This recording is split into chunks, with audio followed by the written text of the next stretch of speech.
Hopefully it'll be soon. There we are. Hello, comic book fans. Welcome to Comic Books Transformed, where me and my very good friend Brian over there talk about the adaptations of your favorite comic books into movies and streaming shows.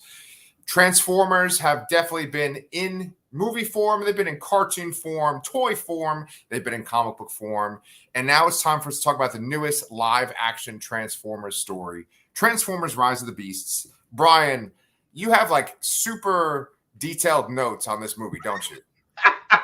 I wrote a lot, and I think I said to you, like, I have so much to say and stuff, and I have no idea how to focus it. So I just wrote a bunch of blurbs. I don't know if I even covered everything I wanted to cover, honestly. Yeah. Well, I had quite a bit to say about this movie too, watching it. It's kind of crazy because I just watched The Flash. That's going to be in our next episode too. But yeah, there's a lot to unpack with this movie. I guess right off the bat, you're going to tell us that you loved it, right? I did. I absolutely loved it. I am extremely biased towards Transformers. I know this is not high art. I know this is a dumb popcorn movie. You know, there's nothing really, groundbreaking with any of these movies. I mean, other than maybe some of the visuals and stuff. But it just because of my childhood and the 1986 movie, it just has a big place in my heart, I guess. So yes. The bias is there, and I'm very well aware of it. But I absolutely did love this movie. It brought me back to that same kind of feeling I had when I watched the 2007 movie, where I was just kind of like, I was happy again, like I was excited. And I definitely lost some of that by the fifth movie, the last night. Yeah. I still can't figure out if I saw Bumblebee in the theater or not. I'm not sure. Right. But yeah, I went back to my old ritual of going to the Lincoln Center IMAX screen. I forgot to send you a picture of it. Trust me, it's giant. That's what I tell ladies too. Oh, sorry. All right. No, that's totally inappropriate. Sorry. Okay, go ahead. Yeah. But yeah, that's my general sum up of yes, I loved it. Awesome, man. Okay, yeah, I liked it a lot, and it seems like you and I maybe liked it for very similar reasons. Like in your notes, you talk about how Mirage steals the show. I think we should kind of point out to people that we are going to go into spoilers, but maybe at first we kind of keep it general, and then we'll let you guys know when we're going to deep dive into spoilers. But I really do think that like Pete Davidson as Mirage is what makes this movie better than the majority of the live action movies. It's not the best in my opinion, but yes. Yeah, I'm surprised because I sometimes find Pete Davidson kind of annoying, I guess. Yeah, sometimes, yeah. I'm trying to be fair, I guess, because I don't know. I do find him annoying sometimes. I found some things he's done that I've laughed at, but other times I find him annoying. I don't know. He's fantastic in this. It really works. I'm so happy that there's a different focal Autobot that talks, and it's not Bumblebee still. Yes. It really made a huge difference to me. Yeah. The reason why he works, right, is because he's not just the like goofball comedy character. Like Pete Davidson's obviously a comedian. He was on Saturday Night Live. He's in a bunch of comedic movies, but there's something about him where there's like this balance of charm and humor. He's very funny. He has a lot of great lines. He has this one line that made the audience just fucking burst out laughing. We'll talk about that in spoilers. Sure. But he just kind of has this swagger about him. And after watching this movie, I mean, it's kind of funny I'm saying he has swagger. He's like a giant fucking robot in this movie. But, he's kind of known for dating super attractive celebrity women, right? And so just through this character, you can kind of get this idea. And wait, one more thing to interject there. And he's from our hometown of Staten Island. Represent, yes. Yeah, that's what where we come from. There's a lot of super charismatic men just like us, right? Yes, but no, he just has like unlimited charm in this movie, and I want to go into that, but I also want to kind of just talk about like general things that are like non-spoilers. So I like this movie a lot, but I like Bumblebee the best out of all the live action movies. And then I'd say that I like the first movie a lot, and this one kind of is just like right above the first movie. And then those two are way better than all the other sequels. I think that there's something. Okay, I wanted to bring this up at this point to you. Like, what we love Transformers comics, right? Yes. But in the comics, do they ever really spare a lot of panels to show their transformations? Sometimes it depends on the series. I've definitely recall splash pages where you see them transform and do something like that. Yeah, I feel like with the comics, which we love comics, I think that if we were going to say like, Transformers media, what do we like the most? I think we'd say like the 1986 movie, then the comics, and then like everything else underneath it. Yeah, fair. But in comics, I feel like maybe there's like one panel or two panels where they transform. But in all the live action movies, including this one, there's these extensive transformation sequences, and it's all dramatic.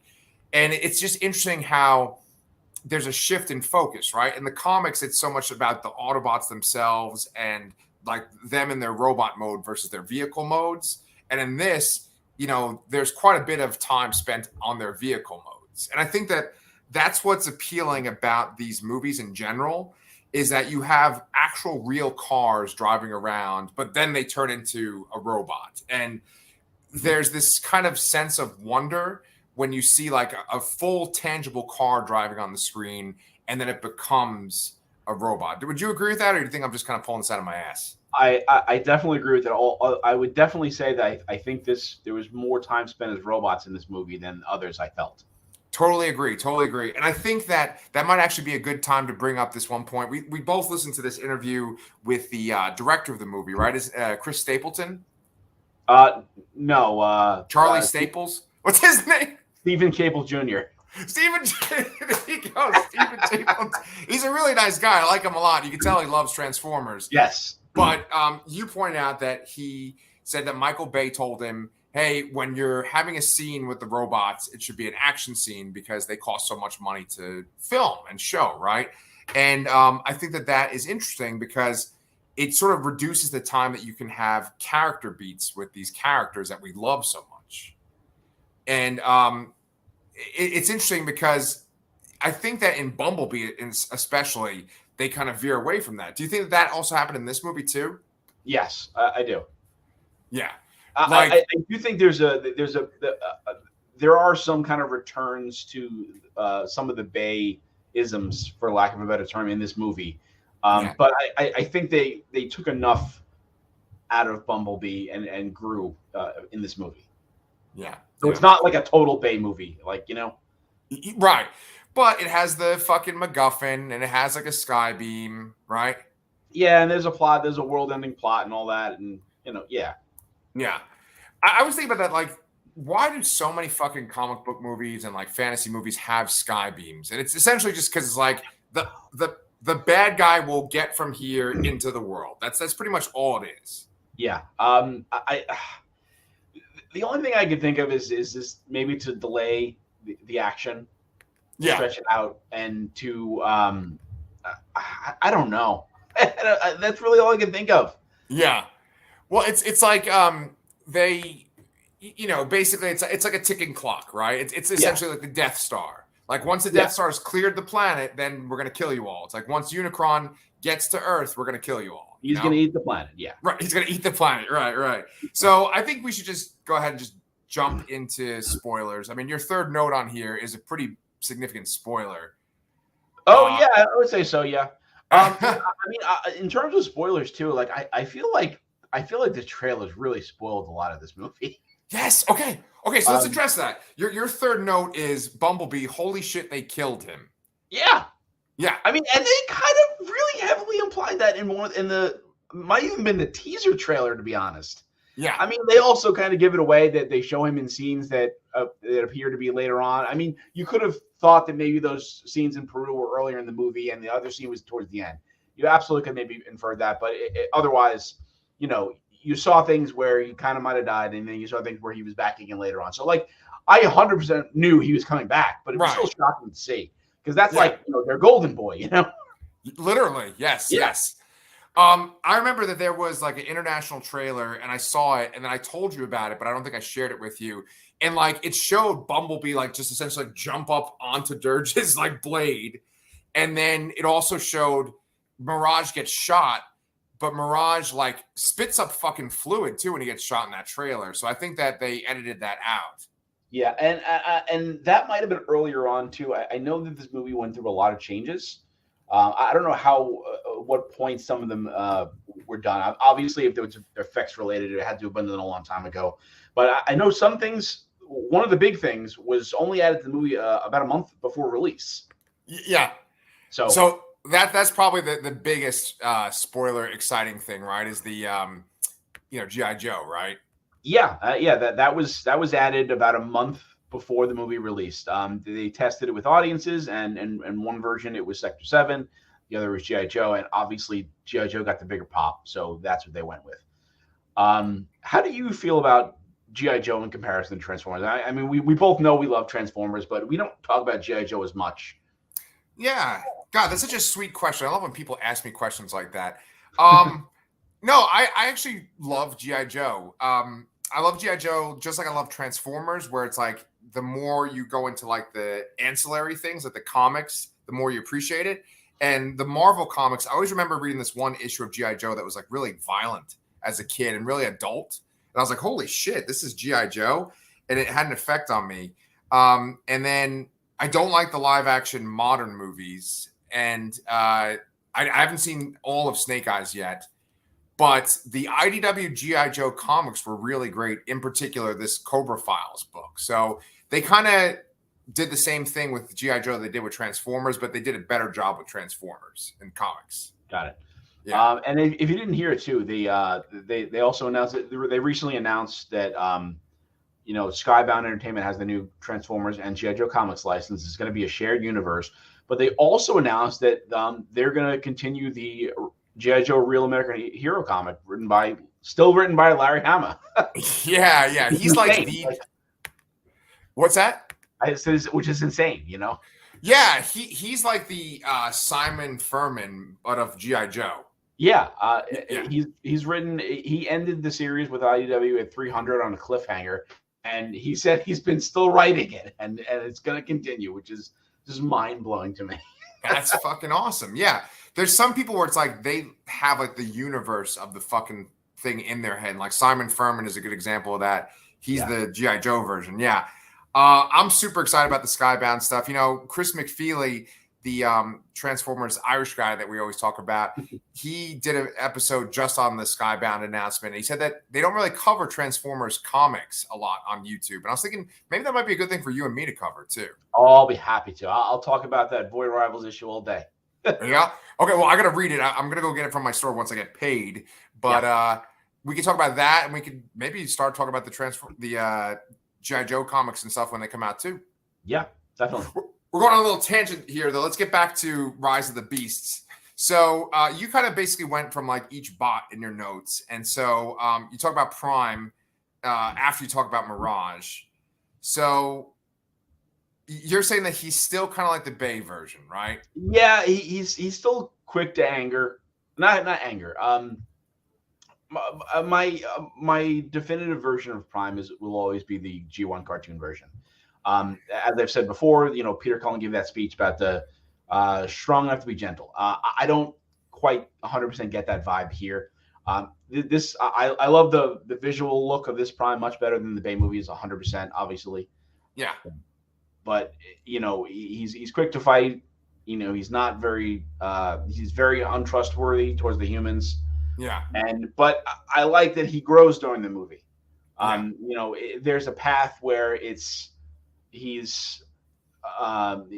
becomes what you see in maybe 07. I know some people will find that be angered by that. I don't know. But he starts off. I felt that Optimus and Noah were kind of like a mirror here. Noah was wasn't really trustworthy of the Cybertronians. He was kind of going along with it just to maybe just save his own planet, and Prime was going along with it just to get his people back to his planet. Yeah. So they were both kind of had their own motivations. They were just working together until, they can just get what they wanted and then pull out. Yeah. I I do see the comparisons between the two. I wanted to talk about your point about him being like a little bit like the Bay version or a lot like the Bay version. In this movie, there's a couple of scenes. Like there's one part where him and Optimus Primal are fighting like that big bruiser Terracon, and yeah, and they both kind of take him down, and then like Optimus Primal just smashes his head in, and the regular Optimus says, "That was my kill," or "He was mine," and You like mine, yeah, yeah, and I just feel like that's not that G1 Optimus that you talked about. Yeah, it's not. You But know? I mean, I know that the increased stakes are obviously, um, needed. I think you can't have the cartoon where everyone's just shooting lasers and occasionally hitting somebody, and then everybody's fine at the end. I understand that there needs to be consequences and stakes to make these to give the movies weight, I guess. I agree, but I feel like they kind of just go overboard every single time. Like he always, Yeah. like basically since that 2007 version of Optimus, every version of Optimus has been more bloodthirsty. Maybe this Transformers Earth Spark, maybe he's not like that on that show, but like in the video games that you play, and then also the Optimus, the Transformers Prime show, right? And especially that fucking Netflix show, Optimus is just like this like brutal warrior killer, Yeah. And so yeah.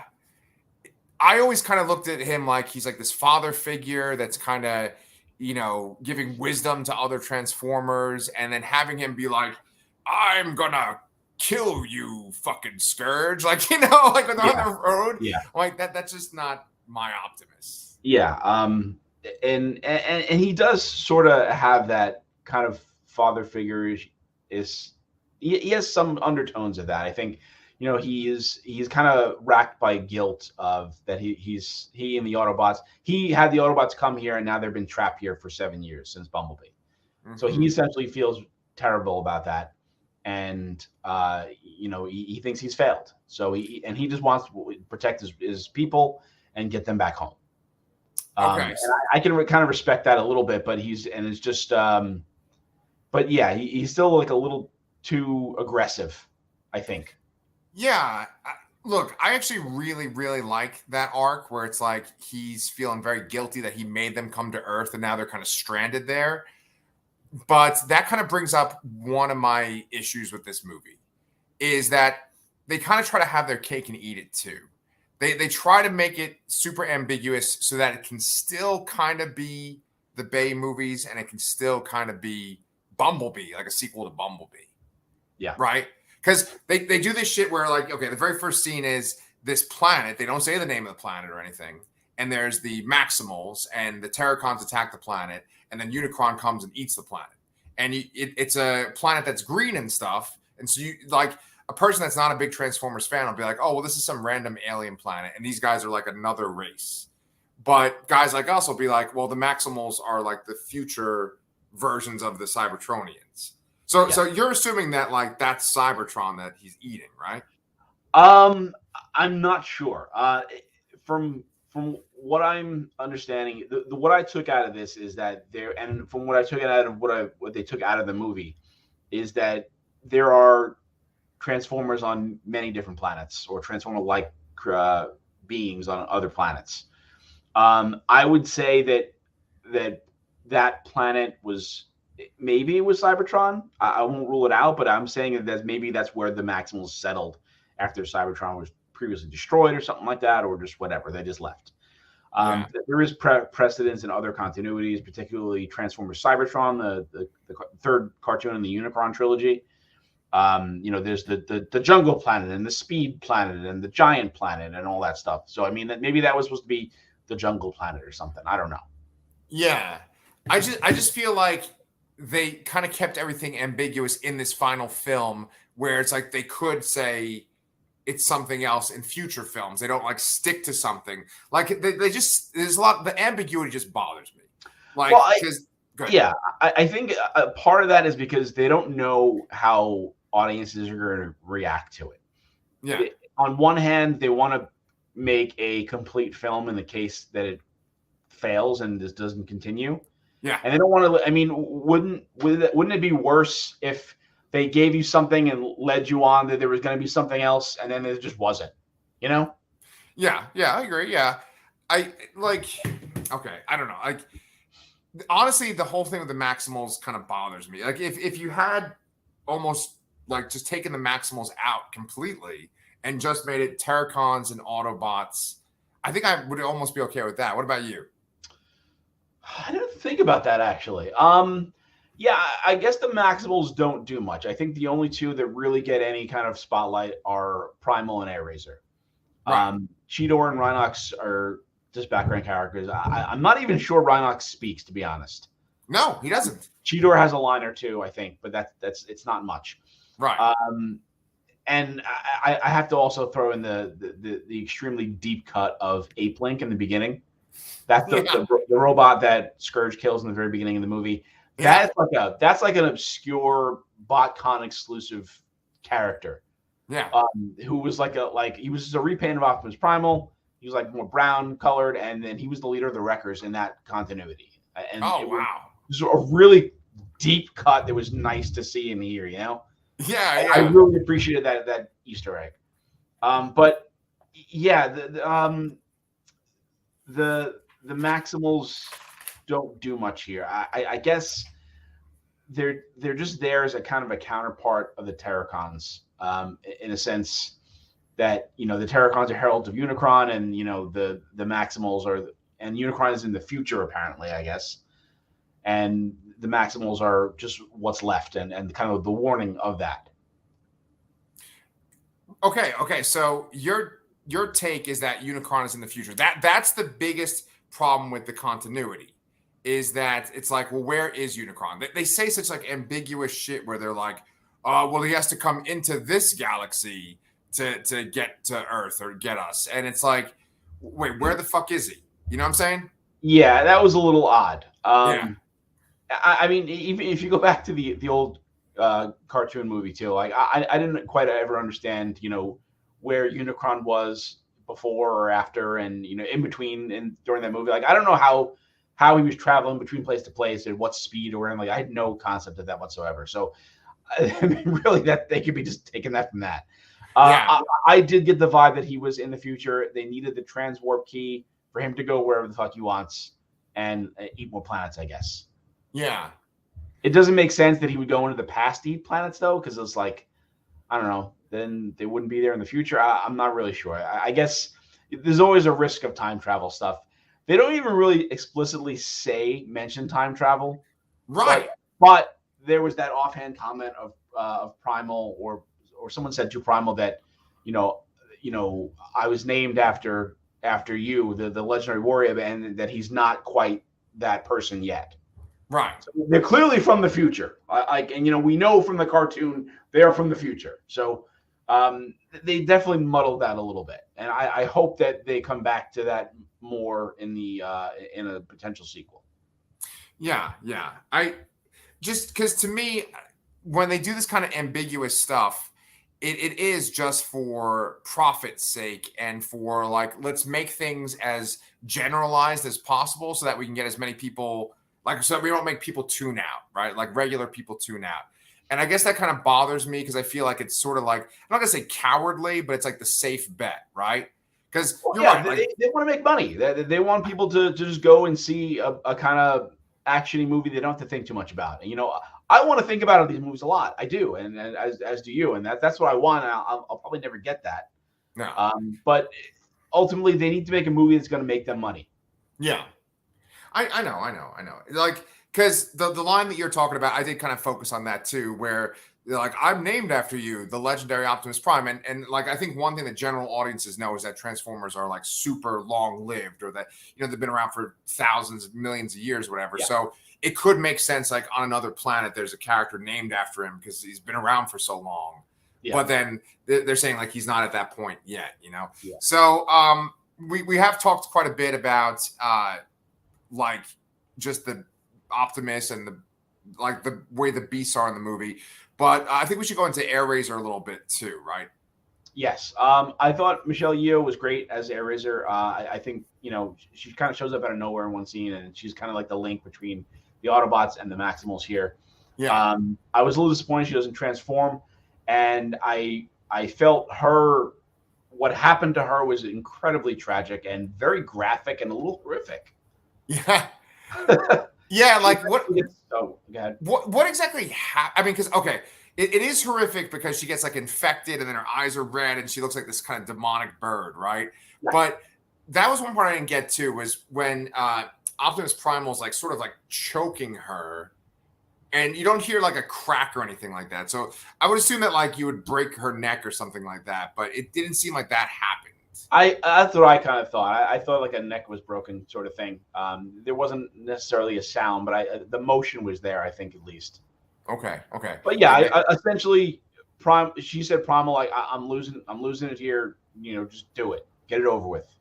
Yeah. Don't let this happen to me, sort of thing. And I was not expecting that at all, to be honest.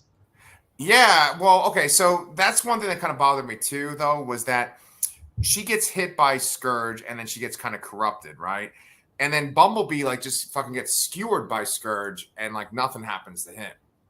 You know? Well, Scourge did fire some specific thing at Airazor. Okay. And he says like not for long. It's that whole chase scene in Peru.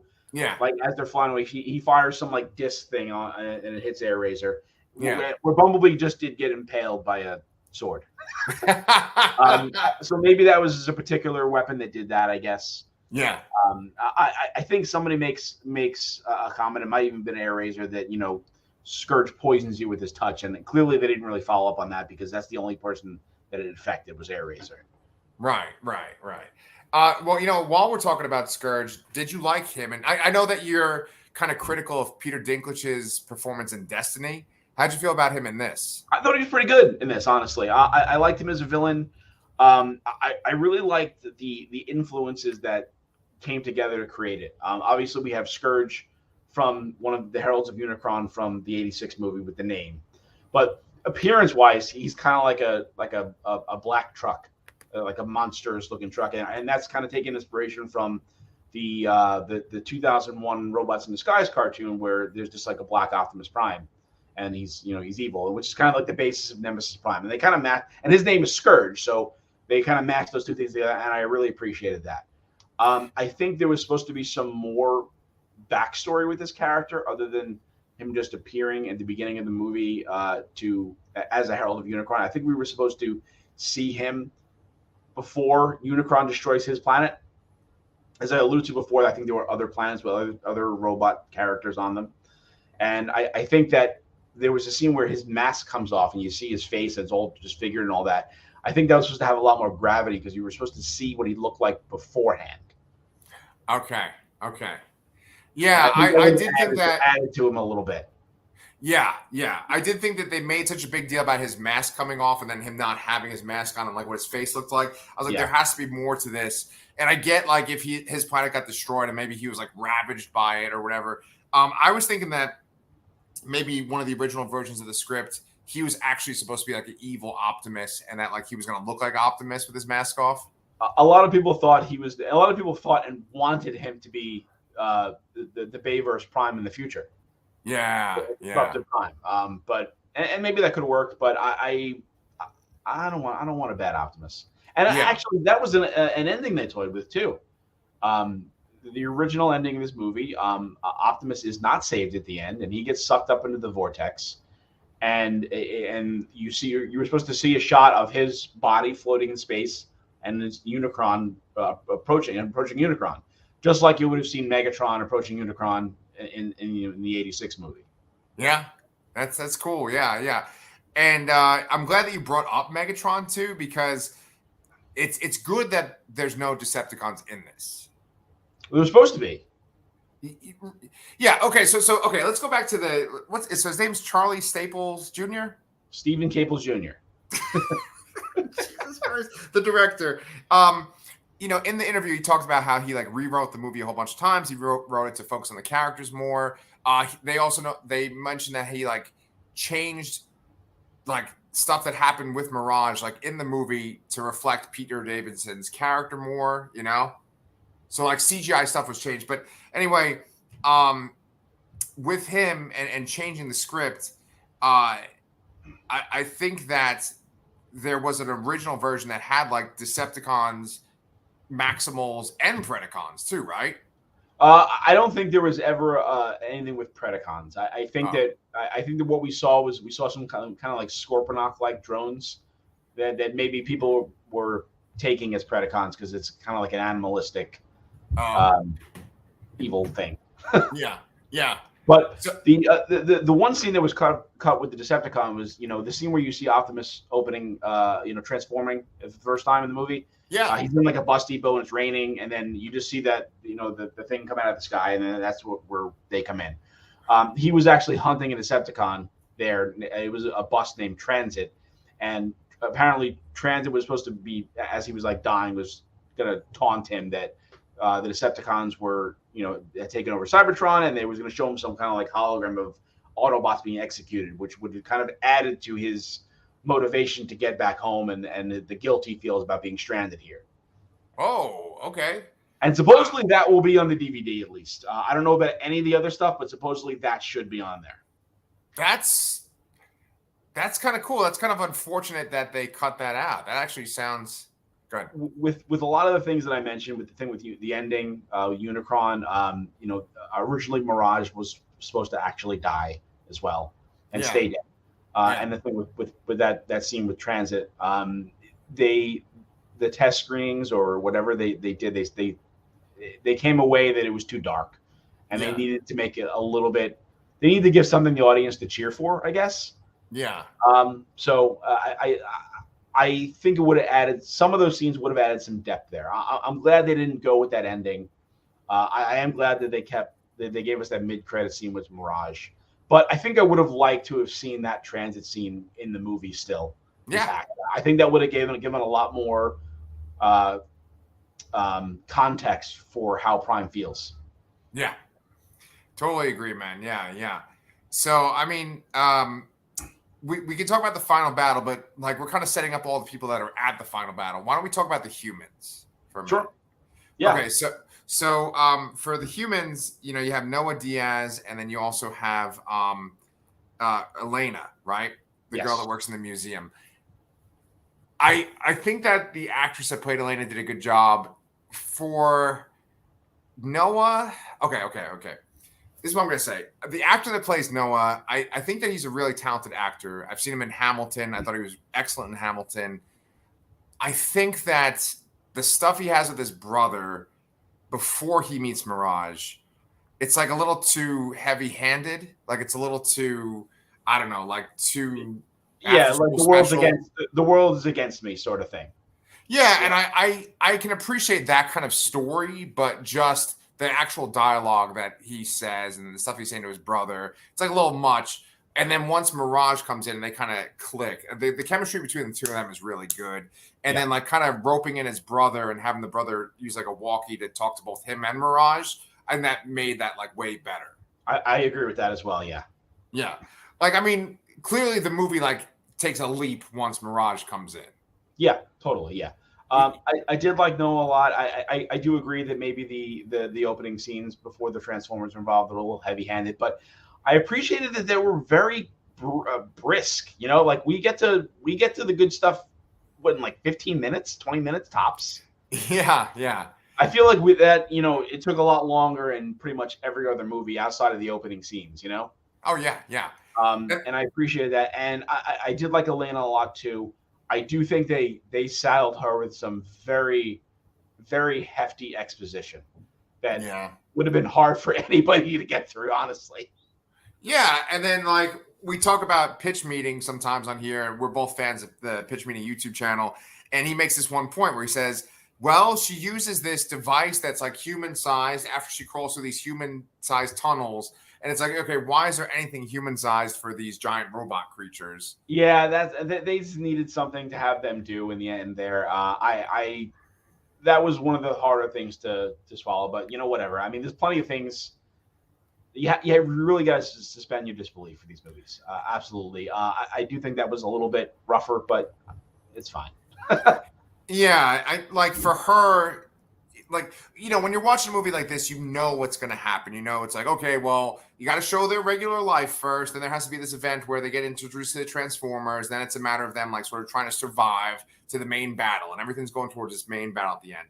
And there's a couple of scenes where she's interacting with her boss, and that's kind of the toughest stuff to sit through in the movie, because you're sitting there thinking like, okay, what does this matter at all? And the boss just didn't seem like that would be the person that's running a museum or like in charge of a museum. Well, I think that they were just trying to get across that they're both kind of in not great positions in life. They think they're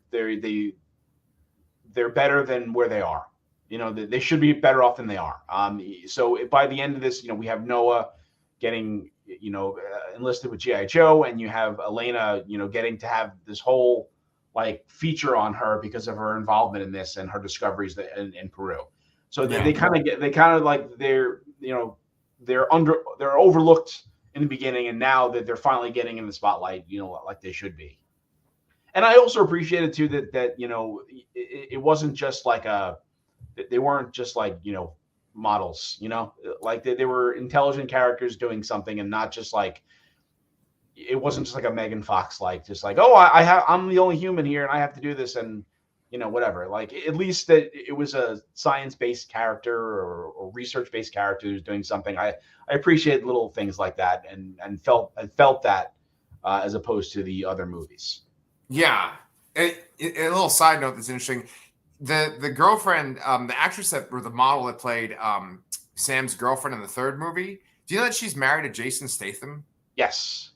I didn't know that. That's crazy. Okay. Yeah. And then and the weird twist is that he's married to Megan Fox in the new Expendables movie that's coming out. Oh, really? I didn't know yes, that. Yes. Yeah. Okay. So then, we have these human characters and we root for them. There's this little thing where the brother has this illness, and then G.I. Joe is going to essentially take care of the medical bills. I like that a lot. The part that the audience like laughed at like hysterically was when Noah runs into his brother. The brother is like, "Who is this?" Like he wants to know about this robot, and Noah says, "Oh, we're just work friends or something like that." And he's like, "Work friends? You were inside of me." And the audience just lost their shit at that part. I did too. I think it was like really. Yeah, funny. I laughed too. I think that maybe was a little more of the kind of juvenile humor, I suppose, that you would have seen in with like Sam or something like that in the other movies. I do feel like they toned that down a little bit, and I didn't mind that joke. I thought that was funny. The other part was Mirage gave Noah that little gauntlet on his hand, and he said, "You don't want to know what body part that is." Right, yeah, where that came from. Yeah, okay, so that brings up the final battle, right? So Mirage kind of has this heroic moment where he takes on Scourge, and I think they did a very, very good job of establishing Scourge and the other Terracons as like a true threat that were like superior to the Autobots combat-wise. And Mirage taking them on was like very brave, right? Oh yeah, definitely. And so he essentially like gets killed, and he says, I need you to take the wheel. And I don't think we've ever really seen something like that in Transformers. I know we have headmasters and stuff, but like, I've never seen a human or smaller character essentially use a Transformers corpse as like an exosuit sort of thing. Right. Like Iron Man, morbid, but I kind of thought it was cool, honestly. And had they kept that original ending where Mirage does not come back, that would have been like a bummer, I think. Oh yeah, absolutely. And like, G.I. Joe shows up at the very end. And I know that sort of wasn't planned, but it kind of reminded me of those fucking suits that they had in the first G.I. Joe live action movie. True. Yeah. Good point. I could see that like sort of like the Mirage thing being an inspiration for that. Yeah. But you liked him fighting in that suit? I did. I didn't mind it at all, because I really gave me Daniel Exosuit vibes from the 86 movie. Right. And that's what the director said he was going for. Yeah. So that totally worked for me. Yeah. I also have to say that, I'm not the biggest fan of the Bumblebee character. Yeah, I like the little Bumblebee. I like the little buddy version of Bumblebee from the original much better. But However, his return in this battle was awesome. They were playing "Mama Said Knock You Out." We didn't talk about the soundtrack either. The soundtrack was fantastic in this movie. Agreed. But he comes in jumps out of stratosphere, and he's just kicking ass. And he actually says, "I came here to kick ass," and which is an abbreviated version of Nada's line, played by Roddy Piper from "They Live," which I love that movie, and I love that line. So yes, that line completely validated every instance of Bumblebee talking through the radio that I've tolerated since they introduced it. Because that's how good that was to me. Yeah. No, that was a really great sequence when he came back. I was like, I kind of knew that was going to happen. Like once they had the little energon surge go through the valley, and then it like went up to him. I was like, oh, there's a scene where he jumps out of a plane. He's like shooting those little pods and shit. So I knew that was going to happen. It isn't that song like? Isn't Mark Wahlberg singing on that song? There was a Mark Wahlberg joke too in the beginning, wasn't there? Yeah, of course. Does he sing on that? I thought there was LL Cool J. Oh, you're right. Oh my god. No, they make some kind of like Peter Davidson says something about like he's gonna leave the Funky Bunch. Oh, I can't believe Marky Mark's leaving the Funky Bunch. Yeah. Yeah. To get back to the final battle, though, I wanted to make one comment. I really appreciated the battle that was in Brooklyn outside the museum because the Autobots really struggled there. Oh yeah, Terrorcons, and then I felt with the final battle, it's like that thing where suddenly they can take them on now. I know they had the addition of the Maximals, and they're apparently a bit stronger because they're older and more advanced. But it seemed a little too easy for them to take them down with the addition of all these like Terrorcon drones being around too. And I know it looked cool and all like that, but I really appreciate when the Decepticons or the enemies are bigger and stronger, and they have to work at it to taking them down, and they kind of like threw that out the window for the final battle. And as much as it looked cool, it's just like, oh, now we can do everything. It's easy again, Yeah. I agree with you there completely that they were like intimidating. Then all of a sudden they could like kick their asses. I was just trying to think if there's anything I wanted to add to that. Well, in your notes, you also mentioned RC and Wheeljack. Yeah. And RC, like, she kind of stands out because she's like almost like a gymnast just spiraling around. I kind of like that visual during the battle. I thought that was kind of made things more interesting. Nightbird, right? That's one of the Terracons. I thought that she was really cool too. I thought especially the looks of the Terracons were awesome. Yeah, I greatly appreciated that they look more like the Autobots do, in the sense that they look like robots and not just these monstrosities like the Decepticons were in the previous movies. Yeah, they have colors and stuff. Yeah, exactly. Yeah, they just look like Transformers, Yeah. Also, like another part that was really funny too, like because we didn't really talk about Wheeljack at all, but he's got this like Spanish accent or whatever, and Noah says something to him in Spanish, and then he tells Noah that he's racist. Yeah, I that was a nice like call out. I think I definitely laughed at that scene.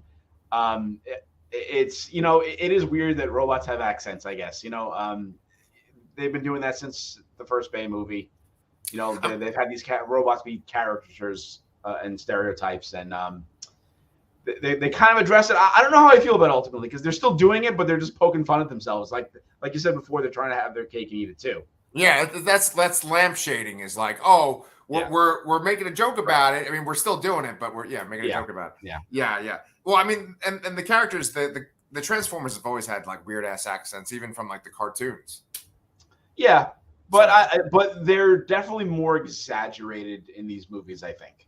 Oh yeah. So there is talks for there to be a sequel to this, right? There's a Transformers 8.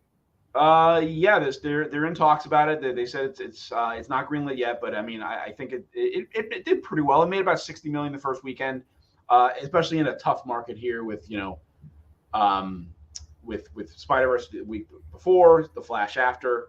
I'll be interested to see what it makes this weekend with the Flash out now. But I think it did well enough, and again, did well internationally as well, and it hasn't even premiered everywhere internationally yet. So I think it's pretty. I think it's a pretty good bet that we'll see another movie here. Yeah, good. Okay. I'm excited. I hope that they have the same director this time around too, because I mean, I can tell he's a real fan and he definitely loves the 86 movie. He said in that interview that the 86 movie was his favorite Transformers movie. So I'm like, that's the correct answer. Yeah, that is the only answer. Yeah. Yeah. Was there anything else you wanted to bring up? We didn't talk about Unicron at all, really. And I just wanted to say a couple things. I loved hearing those. There was a couple little hints of the original Unicron theme when he was on screen there. And there was a scene where Scourge brings half of the Transwarp key back to Unicron, thinking he was triumphant. And then he kind of gets tortured by Unicron, just like he did to Galvatron. In the movie, which was awesome. I also really like the voice they got for Unicron. I don't remember the actor's name. I know he's from I think he's from Atlanta. Maybe? Oh, the show Atlanta? No, is it? No, it's not Atlanta. God damn it, I forgot what it was. Anyway, I thought it was really good. I'm excited to see more. I know Unicron's going to be back, and I'm excited to see what they do. I'm a little worried if they try to cram G.I. Joe into this, but I hope they kind of keep them more separate and maybe just Noah's our G.I. Joe with a couple little cameos, and they keep them mostly separate, because I do fear that much like most of the Autobots and the Maximals here were just kind of crammed in as background characters. When you introduce G.I. Joe and you have all that whole other IP with all these deep cut characters, you're just not going to service any of the fandoms properly. Yeah. And that's kind of what ended up being IDW's downfall, I think, is sort of mixing too much with G.I. Joe and Transformers and ROM and fucking... Well, the ROM thing was actually really good. The ROM miniseries. But I think when they did, I read a little bit of the Micronauts, but I think the straw that really broke me was the first issue of Visionaries. Oh, yeah, they killed Cup. No, this is too much. This does not work. This just doesn't work. Yeah, and that was the one series I didn't read the crossover of. Yeah. They killed Cup. Yeah, that was rough. Yeah, they killed Cup in the first issue. Yeah, which was no, you don't kill Cup. Yeah, well, I too liked Unicron. I mean, Unicron, at least as a planet, looked really good in this. And, when he goes to eat the Maximals planet, I thought that was pretty great at the beginning. I'm down for some future Unicron movies, especially if he's going to turn into his robot mode at one point, too. They mentioned Primus in this, too. I think this is the first time they mentioned Primus in a live-action movie. They mentioned Primus. They said 2 All or 1 as well. Oh, yeah. A couple times, yeah. Yeah, no, there's just a lot of little nods to previous Transformers things that I really appreciated seeing them out there. Yeah, man. Yeah, well, it sounds like we both liked it. We didn't do one of our rankings, but for me, just off the cuff, I put Bumblebee as number 1. I think I put this as number 2, and then I put the first Michael Bay one as number 3. What about you? I mean, of course, if we ever consider the animated movie in here, that's always going to be number 1. There will be nothing that will top that. I will flat out say that. I'm actually putting this as my favorite live action movie. Nice, man. Nice. So, and then after that, I really like Dark of the Moon a lot still. And then I have, I kind of have Transformers 1 and Bumblebee as a tie. Oh, okay. It's tough to call. There's a lot of nostalgia with 1, but I really like what they did in Bumblebee a lot. Nice, man. Okay. Well, I think that's good for today's episode. We're going to come back with our next episode where we're talking about Ezra Miller and The Flash. It's finally here. I'm sure Brian has a lot to say about that. So do I. I enjoyed talking about Transformers with you, man. Finally. Yes. And then we will talk about Flash next time. And then Secret Invasion is on the horizon too. Yeah. So we will see you guys. Make sure that you like and subscribe. We can always use the support. And we want to know what you thought of this movie too. So we will see you guys.